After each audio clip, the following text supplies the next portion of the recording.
Right, and then you released 3 more albums. You released Livin' in 2017, What a Life in 2019, and Signs and Wonders in 2020. Yeah, and more recently, after Signs and Wonders is a prequel to an album, I put out after that called There Is a God. Is the most recent solo album that I put out. But those records, yeah. Okay, well, there was a situation in 2019 where you were at a Greyhound bus station. Yeah, you know about that. You do your homework. Yeah. Yeah, man. Just traveling this great country, I always Vlad. Where we come from, it's a lot of working people, hustling people, doing what you got to do to survive as well as anywhere else. So a lot of times I had to travel on my own. You see what I'm saying? After a while.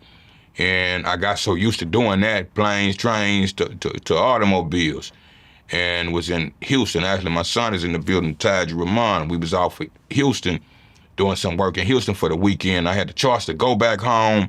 He lived in Texas with me for a while, and I'll go back in Dallas or somewhere, try to make a little bit more money while I was in the Texas area.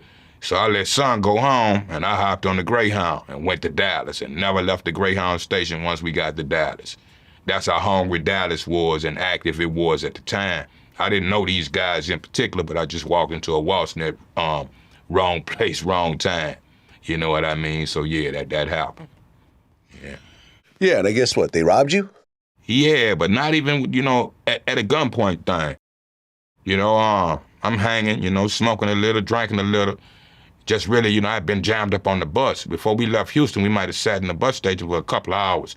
So, you can't smoke a cigarette, do nothing. So I'm nerved up. The first thing I want to do is go smoke me a cigarette. As soon as I walked outside, everybody kind of at you. So I'm sliding up and down the sidewalk till eventually, I hit the blunt, man, that type of thing.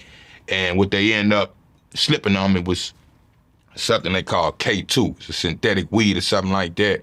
Just had me high on my rock like kryptonite. So but my feelings, my heart was beating fast. And in the midst of that, the guy just kind of took advantage of me. About 7 or so guys rushed my bags and roughed me up, took my wallet. Ain't do nothing to that degree, which I thought, they was finna grab a pistol and different things like that. But God saw fit that I was able to see nobody was behind me, and I kind of slid back in the Greyhound. Long story. But that's the briefing of that, Vlad, yeah. So they run out. They took my rings, they took my Rolex. I looked at the homies and said, damn, what's next? What's next? I stashed all my shit in my bags, you know what I mean? But a whole lot of shit. Yeah, man, I wouldn't even think to, ride a Greyhound in my 40s. Right. That's just that's just a wild thought for me. You mean a Greyhound station seems kind of sketchy to me. Well, the funny thing is, Dallas is like my second home. When I uprooted from Louisiana, like in 2004, I moved to Dallas, and based on a whole lot of connecting back and forth. You know what I mean? So not saying, everything everywhere you go, but I was comfortable enough. I was just waiting for a ride. What could happen in 40 minutes while you waiting for the ride? You see what I'm saying? So that's how that happened, man. Here again, wrong place, wrong time. But yeah, that type of thing, man. Yeah, and a lot of guys, then I had a lot of friends and family out there. I was so miscombobulated, I couldn't even pick up my phone and use it.